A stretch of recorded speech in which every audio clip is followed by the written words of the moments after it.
طبقہ جمہوری روایات کو مضبوط بنانے میں ناکام رہا۔ گورنر جنرل اور بعد ازاں صدر کے اختیارات غیر معمولی حد تک وسیع، منتخب حکومتوں کو برطرف کرنا ایک معمول بنتا جا رہا تھا۔ اس صورتحال نے پارلیمنٹ، سیاسی جماعتوں اور سیاسی اداروں کو مضبوط کرنے کی بجائے کمزور کر دیا، جس سے عوام میں یہ تاثر پیدا ہوا کہ جمہوری نظام ملک کو مضبوط کرنے میں ناکام ہو رہا ہے۔ بار بار حکومتوں کی تبدیلی۔ 1951 سے 1958 تک پاکستان میں کئی وزیر اعظم تبدیل ہوئے۔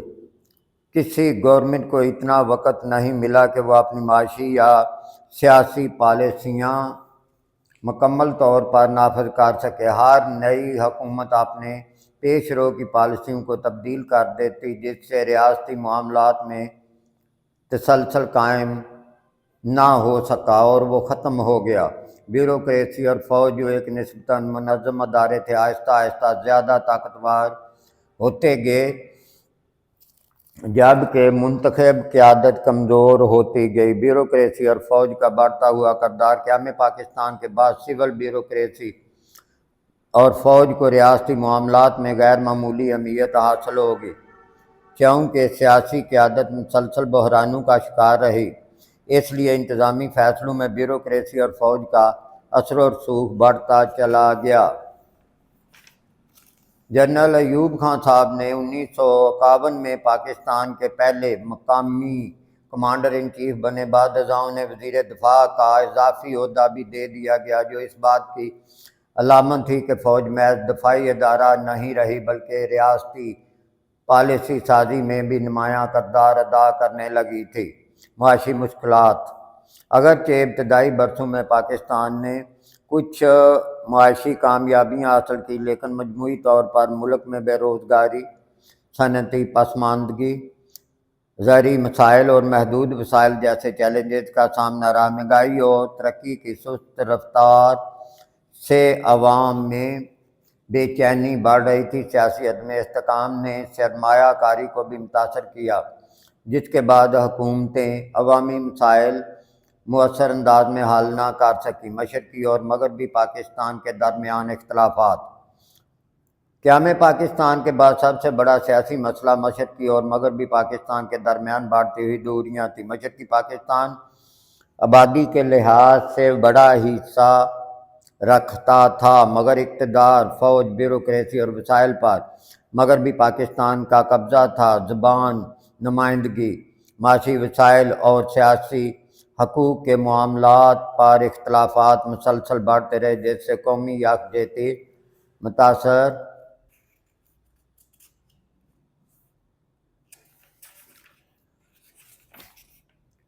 ہوئی۔ سرد جنگ اور بین الاقوامی عوامل۔ 1950 کی دہائی میں دنیا سرد جنگ کا شکار تھی۔ پاکستان نے امریکہ کے ساتھ دفاعی معاہدے کیے اور سیٹو اور سینٹو جیسے اتحادوں میں شمولیت اختیار کی۔ اس دور میں مغربی طاقتیں پاکستان میں ایک مضبوط اور مستحکم گورنمنٹ کی خواہشاں تھیں تاکہ خطے میں کمیونزم کے پھیلاؤ کو روکا جا سکے۔ بعض مورخین کے مطابق اس بین الاقوامی ماحول نے بھی فوجی حکومت کے لیے سازگار حالات پیدا کیے، اگرچہ داخلی عوامل اس سے کہیں زیادہ اہم تھے۔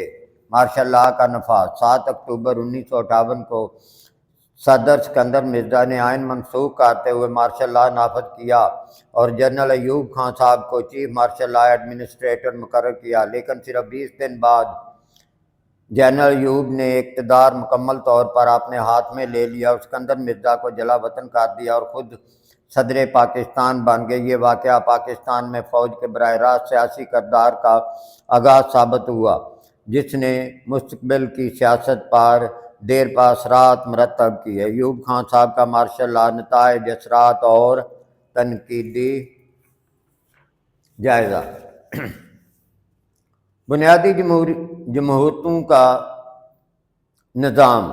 اقتدار سنبھالنے کے بعد جنرل ایوب خان صاحب نے یہ موقف اختیار کیا کہ پاکستان میں مغربی طرز کی پارلیمانی جمہوریت کامیاب نہیں ہو سکتی۔ اس مقصد کے لیے انہوں نے 1959 میں بنیادی جمہوریتوں یعنی بیسک ڈیموکریسی کا نظام متعارف کروایا۔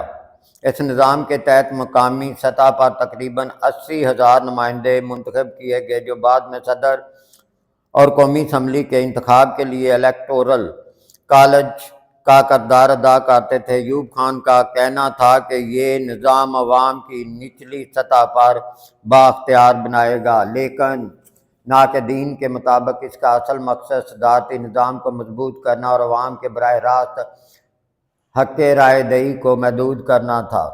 1962 کا آئین 1962 میں ایوب خان نے نیا آئین نافذ کیا، جس کے ذریعے مارشل لا باضابطہ طور پر ختم کر دیا گیا۔ اس آئین میں پارلیمانی نظام کی جگہ صدارتی نظام متعارف کروایا گیا اور صدر کو غیر معمولی اختیارات دیے گئے۔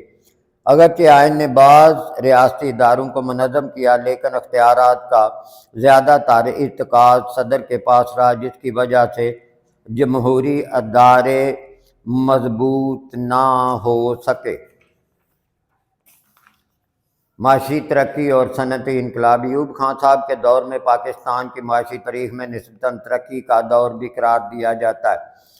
اس عرصے میں صنعتی پیداوار میں اضافہ ہوا، بڑے ڈیم مثلاً منگلا اور تربیلا منصوبوں پر کام شروع ہوا، زرعی اصلاحات متعارف کرائی گئی اور سبز انقلاب گرین ریولوشن کے نتیجے میں زرعی پیداوار میں بھی اضافہ ہوا۔ بین الاقوامی مالیاتی اداروں اور امریکہ کی جانب سے پاکستان کو اقتصادی امداد بھی ملی، جس سے صنعتی ترقی کو فروغ ملا۔ تاہم اس ترقی کا فائدہ معاشرے کے تمام طبقات تک یکساں طور پر نہیں پہنچا۔ دولت چند بڑے صنعتی خاندانوں میں محدود ہو گئی۔ ماہر معاشیات ڈاکٹر محبوب الحق نے نشاندہی کی کہ ملک کی بڑی صنعت اور تجارت کا بڑا حصہ صرف چند خاندانوں کے ہاتھوں میں تھا، جس سے معاشی عدم مساوات میں اضافہ ہوا۔ مشرقی پاکستان میں احساس محرومی ایوب خان صاحب کے دور میں مشرقی پاکستان کی شکایات مزید بڑھ گئی۔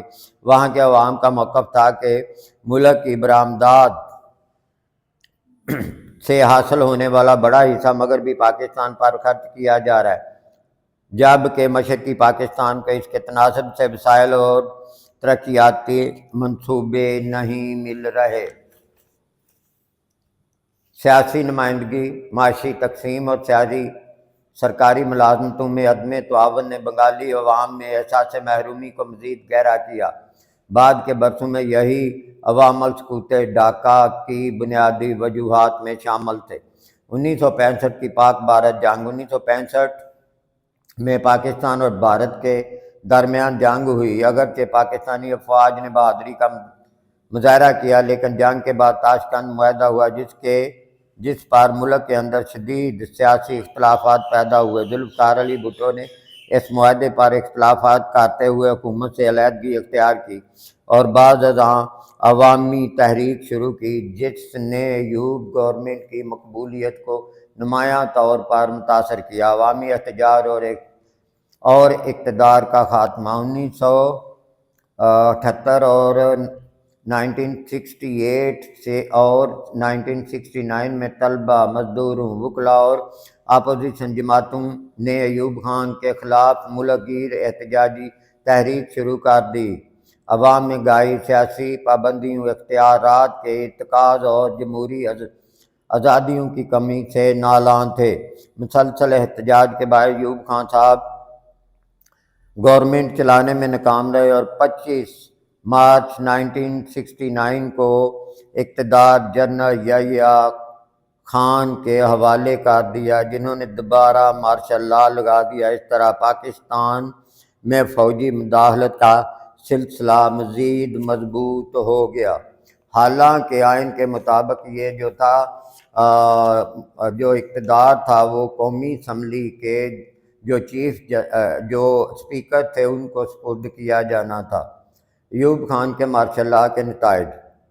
ایوب خان کے مارشل لا کے چند مثبت اور متعدد منفی نتائج سامنے آئے۔ صنعتی اور زرعی ترقی میں نمایاں اضافہ ہوا، انفراسٹرکچر، شاہراہوں اور آبی منصوبوں پر کام کیا گیا، سرکاری نظم و نسق میں وقتی بہتری آئی۔ پاکستان کی معیشت کو بین الاقوامی سطح پر ایک ابھرتی ہوئی معیشت کے طور پہ دیکھا جانے لگا۔